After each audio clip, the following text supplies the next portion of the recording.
Yesterday afternoon, Donald Trump took questions from reporters in the Oval Office, and it was predictably disastrous. Not only was he wildly incoherent and disturbingly ambiguous about high stakes foreign policy at a time when Iran is publicly threatening the United States after Trump publicly flirted with the notion of direct military action against Iran, but Trump also indicated that had he been in President Abraham Lincoln's position just before the Civil War, he would have succeeded where Lincoln failed and prevented the Civil War because he's such a brilliant negotiator. But before we unpack all that, if you end up liking this video and you want to support the channel, please be sure to hit the like, subscribe, and alert bells before you go. All right, friends, we have several clips to play from Donald Trump's latest disastrous Oval Office press conference. We're going to start with this clip and then get into what Iran is threatening against the United States in response to Trump, and then we'll play the other clips. Does that mean you haven't made a decision yet on what to do? I have ideas as to what to do, but I haven't made a final. I like to make the final decision 1 second before it's due, because things change. I mean, especially with war. Things change with war. It can go from one extreme to the other. War is very bad. There was no reason for this to be a war. There was no reason for Russia, Ukraine. A lot of wars there was no reason for. You look. Does that mean you haven't made?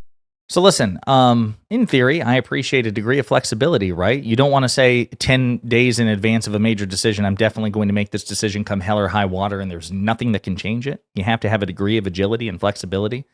But this idea that you really have no friggin' clue what you're doing until the last possible second, that in and of itself is erratic and extreme. And especially when the person making that decision is purportedly Donald Trump, a man with terrible judgment and terrible emotional regulation, that's not very encouraging. And the online reaction to that particular clip was hilarious. I saw people sharing, clips from famous movies, comedy movies about, again, these kind of last second, unpredictable, wildly disturbing, chaotic decision-making processes. They're pretty funny. You should check it out. But I also want you to consider the very real stakes here, right? So at a time where Trump has been publicly flirting with a direct military strike by the United States against Iran, the Iran Supreme Leader said this. Iran Supreme Leader calls out Trump threatens, quote, irreparable damage if U.S. joins Israeli conflict. Iran's Ayatollah issued a grave warning to the United States on Wednesday, telling the country it would suffer, quote, irreparable damage if it engages in military action against Iran amid its conflict with Israel. Quote, the Americans should know that any U.S. military intervention will undoubtedly be accompanied by irreparable damage, Khamenei said in a televised address. Quote, the U.S. entering in this matter is 100% to its own detriment. The damage it will suffer will be far greater than any harm Iran may encounter. His statement was also shared online. Quote, it was already suspected that the U.S. was involved in the malicious move carried out by the Zionist regime, but considering their recent remarks, the suspicion is growing stronger by the day. So, quote, the U.S. president threatens us. With his absurd rhetoric, he demands that the Iranian people surrender to him. They should make such threats against those who are afraid of being threatened. The Iranian nation isn't being frightened by such threats. Okay? So that's the context for this. Now, I should say, obviously, military to military, the Iranian military is nothing compared to the United States. The U.S. military is by far the most powerful fighting force in the history of civilization. Whether you like it or not, it's just simply the case. And conventional military to conventional military, Iran would get steamrolled, okay? The problem is, as we've seen in recent American history, like I remember when NATO forces attacked Iraq, invaded Iraq, and again, military to military, we dominated the Iraqi military, crushing. They had one of the largest standing militaries in the world at the time in a matter of weeks, okay? So again, conventional force to conventional force, the U.S. is, an elephant, and Iran is a beetle by comparison. But here's the point. What comes next? Well, what came next after Iraq was decades of guerrilla fighting in which, yes, many thousands of U.S. troops lost their lives, to save nothing of what we saw in Afghanistan, right? So this idea that Iran is totally impotent against the United States just isn't true. They can harm us, certainly in terms of resources and manpower in the region, right? Bases and troop deployments in the Middle East. Yeah, they are dangerous. Are they dangerous to the U.S. homeland? Not without, not in terms of conventional military, but they could engage in acts of terrorism against the United States. All of that is possible, okay? So the bottom line is, while it is tempting, I know by a lot of people to say, no big deal, it is kind of a big deal, right? And this is something that the administration, any administration, should take into consideration before they take next steps. So with that in mind, Let's play some of the other clips. Right up there, I don't know, see the Declaration of Independence, and I say, I wonder if the Civil War, it always seemed to me maybe that could have been solved without losing 600,000 plus people. So a lot of, it's very sad to see. It's very sad to see what's happening. But with that being said, right up there. Right. So again, Trump indicating that had he been in Lincoln's position, which isn't the first time, by the way. He's said stuff like this over the years that, had he been in Lincoln's position, he would have resolved the Civil War before it actually came to armed conflict, right? Which I suppose is possible. You want a hot take? Here's a hot take. I think that Donald Trump could have resolved the Civil War quicker than President Lincoln did because he simply would have surrendered to the South. He'd been like, yeah, keep your slaves. Slavery's great. That's what he would have said. He would have rolled over. He would have given Fort Sumter to South Carolina. Or maybe there wouldn't have been armed conflict in the first place because he would have signaled, had he won Lincoln's election, that, hey, yeah, man, we're going to keep slavery around. No big deal. We got to worry about, listen, inflation will rise as a consequence. We can't have that, and it would be totally commensurate with Trump to violate people's civil liberties and human rights, right?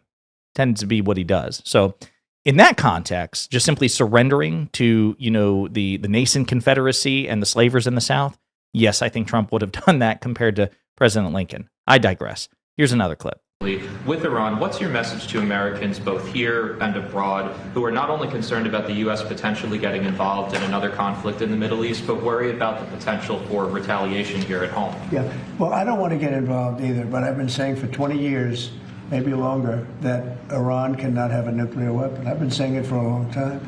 And I think they were a few weeks away from having one. And they had to sign a document. I think they wish they signed it now. It was a fair deal. And now it's a harder thing to sign, It's a lot of water over the dam. But, it's very, I say it very simply. Iran can't have a nuclear weapon. Too much devastation.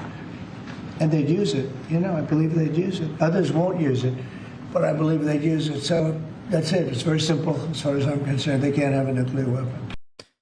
Well, maybe you should have preserved President Obama's JCPOA, the Iran nuclear deal. They were in compliance based on all available metrics, all available indicators.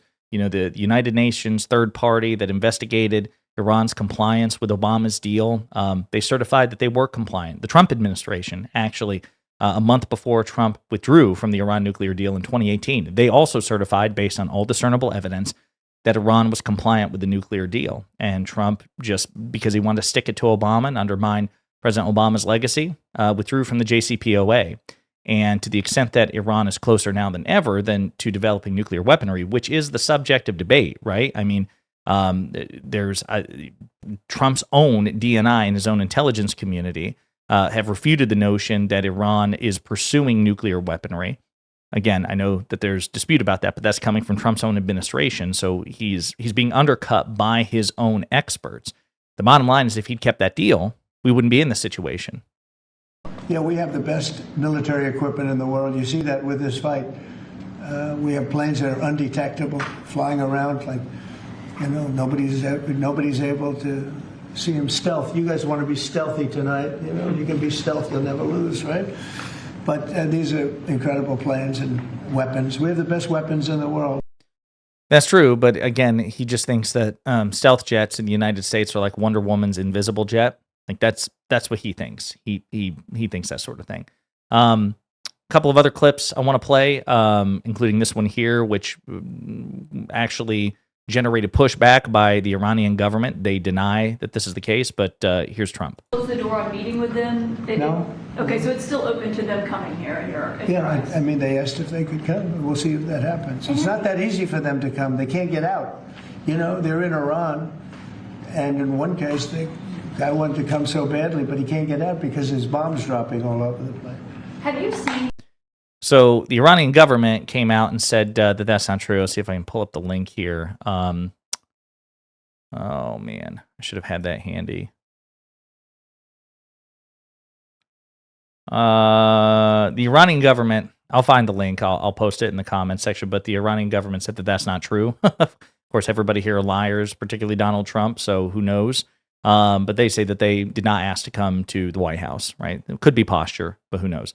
Trump was asked about the Tucker Carlson, Ted Cruz interview, which has gone viral for the humiliation that Cruz suffered at Tucker Carlson's hands. Again, that's a Dracula versus Wolfman situation. They both suck, but there's no question that Tucker came out looking much better than Cruz in that particular interview. Trump was asked about it. Have you seen the Tucker Carlson and Senator Ted Cruz interview? It seems like this issue on whether or not the United States should strike is kind of dividing a lot of your supporters. No, my supporters are for me. My supporters are America first. They make America great again. My supporters don't want to see Iran have a nuclear weapon. Tucker's a nice guy. He called and apologized the other day because he thought he said things that were a little bit too strong, and I appreciated that. And Ted Cruz is a nice guy. I mean, he's been with me for a long time. I'd say once the race was over, he's been with me ever since, right? But very simple. If they think that it's okay for Iran to have a nuclear weapon, then they should oppose me. But nobody thinks it's okay. Well, again, nobody wants Iran to have a nuclear weapon. That's something that unites the right, the left, and the center. Like, we are all on the same page there. The problem is that Trump is the most directly responsible for the situation by pulling out of the JCPOA. It's his fault. We have years of evidence that Iran complied with Obama's deal. And the evidence that they stopped complying with the deal came after 2018, which is when Trump withdrew from the Iranian nuclear deal. That's Trump's fault, okay? So again, I'm not sure what his point is with respect to Tucker. I'll also point out, again, I found the tweet of Iran contradicting Trump's claim that they want to come to the White House and make a deal. And just even on his face, before we get to the tweet, think about that.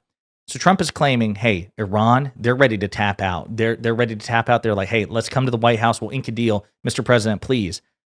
And if that were true and Trump really wanted a deal, wouldn't he tell Benjamin Netanyahu and the Israeli government that you got to stop, you've got to pause, or at least allow safe passage of Iranian government officials out of Tehran to Washington, D.C. to make this deal?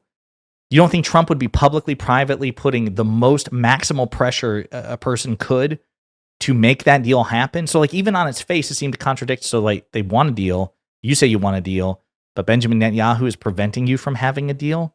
Really? It didn't make much sense. But an official Iranian government account on Twitter says, no Iranian official has ever asked to grovel at the gates of the White House. The only thing more despicable than Trump's lies is his cowardly threat to take out Iran's supreme leader. Now, again, it's not like Iran is the most optimally honest broker either.